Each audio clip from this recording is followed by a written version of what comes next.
She signed away her marriage at a Christmas party, and nobody in that room had any idea she was worth over $1 billion. Not her husband, not her friends, not even her lawyer. This is the story of a woman who lost everything she loved and still walked out of that room more powerful than anyone in it. Her name was Margaret Ellis, and if you saw her at that party, you would have thought she was just another guest. She was wearing a simple black dress.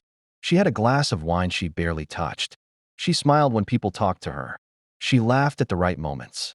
Nobody could tell, but in her purse, folded neatly like a grocery list, were divorce papers. Signed. Done. Over.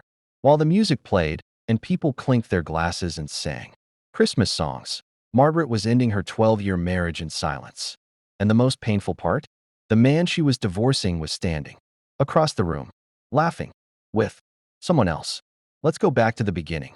Because to understand that night, you have to understand who Margaret was before the money, before the company, before any of it. Margaret grew up in a small town in Ohio. Her dad worked at a factory. Her mom cleaned houses on weekends to make extra money. They were not poor, but they were close to it. Margaret wore the same 3 pairs of shoes through most of high school. She never complained. She just watched. She watched how hard her parents worked. She watched how little they got back. And she made herself a quiet promise. She was going to build something different. She was not the smartest kid in school. She was not the most popular. But she was the most determined. She stayed late at the library. She read business books that were way above her level. She started a small reselling business at 17, buying old furniture at garage sales and selling it online for a profit.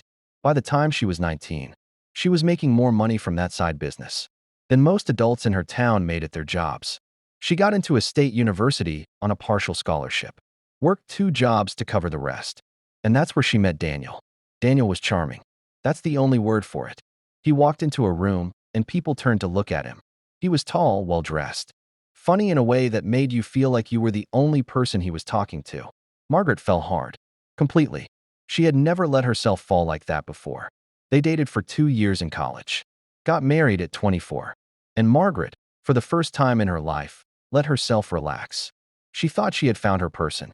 She thought the hard part was over. It was just beginning. A year into their marriage, Margaret had an idea. A real one. She had been working in supply chain, logistics at a mid-sized company, and she kept seeing the same problem over and over. Small businesses were getting crushed by shipping costs because they didn't have the buying power of big corporations. They were paying 3, 4 times more per shipment just because they were small. Margaret thought, what if someone built a platform that pooled all those small businesses together so they could negotiate rates like they were one giant company? She spent 8 months building the idea on paper. Then she built a basic version on her laptop at night while Daniel slept. She pitched it to 3 small business owners she knew. They said yes immediately. That was the first day of what would eventually become a company valued at $1.4 billion. But in those early years, it was just stress. It was just long nights and rejected loan applications, and moments where she genuinely did not know if she could keep going. And through all of it, Daniel was there. Sometimes supportive, sometimes not. But there, Margaret kept building. The company grew slowly, then fast, then very fast. By the time she was 31, she had investors. Real ones. By 33, she had a team of 200 people. By 35, she was a billionaire on paper. Though almost nobody in her personal life knew the full picture of what she had built. She kept it quiet. That was just who she was. She did not need people to know. She did not want the attention. She just wanted to build something real. But while the company was growing, her marriage was quietly falling apart. It did not happen all at once. It never does. It happened in small ways. Daniel had started his own business twice, and both times it had failed. He struggled with that. You could see it in the way he talked, the way he carried himself. The man who used to walk into a room and own it started walking in with his shoulders slightly lower than before.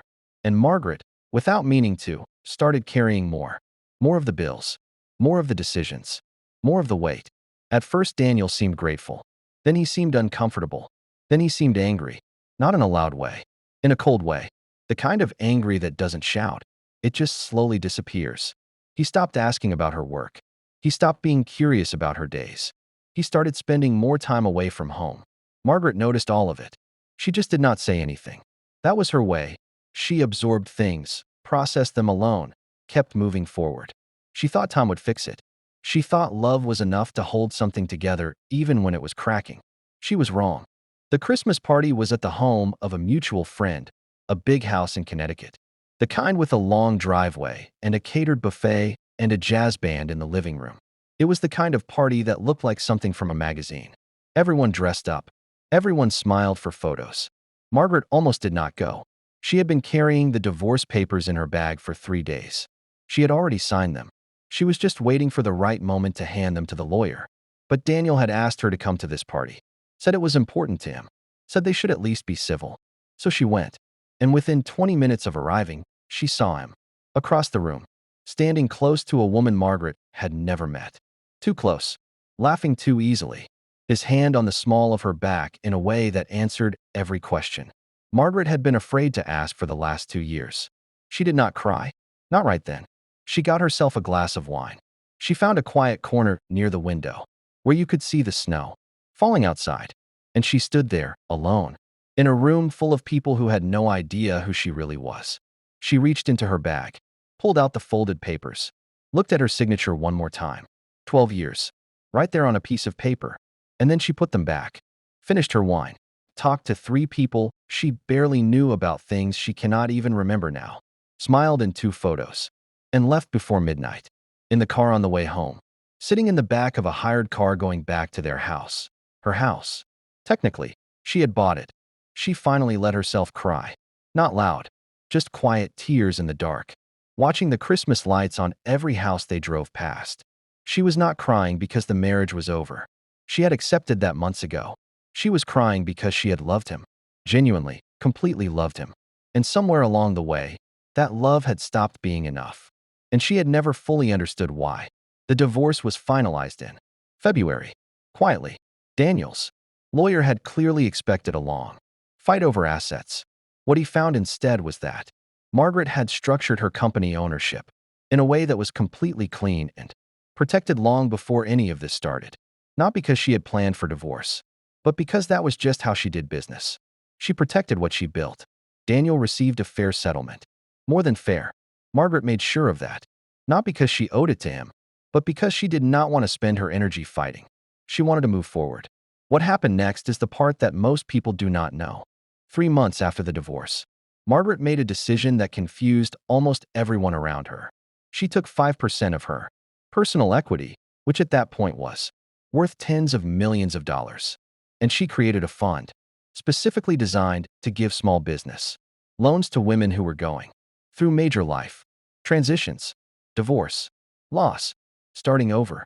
She called it the December Fund because December was when she had finally let herself feel the weight of everything she had been carrying. She did not do a press release. She did not do an interview. She just set it up and started funding applications. Word spread on its own. Within the first year, the December Fund gave loans to over 400 women across 22 states. Several of those women have since built businesses that are now worth millions themselves.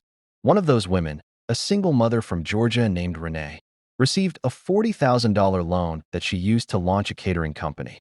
3 years later, that company does over $2 million in revenue a year. Renee sent Margaret a handwritten letter. It said, simply, "You believed in me when I had no reason to believe in myself."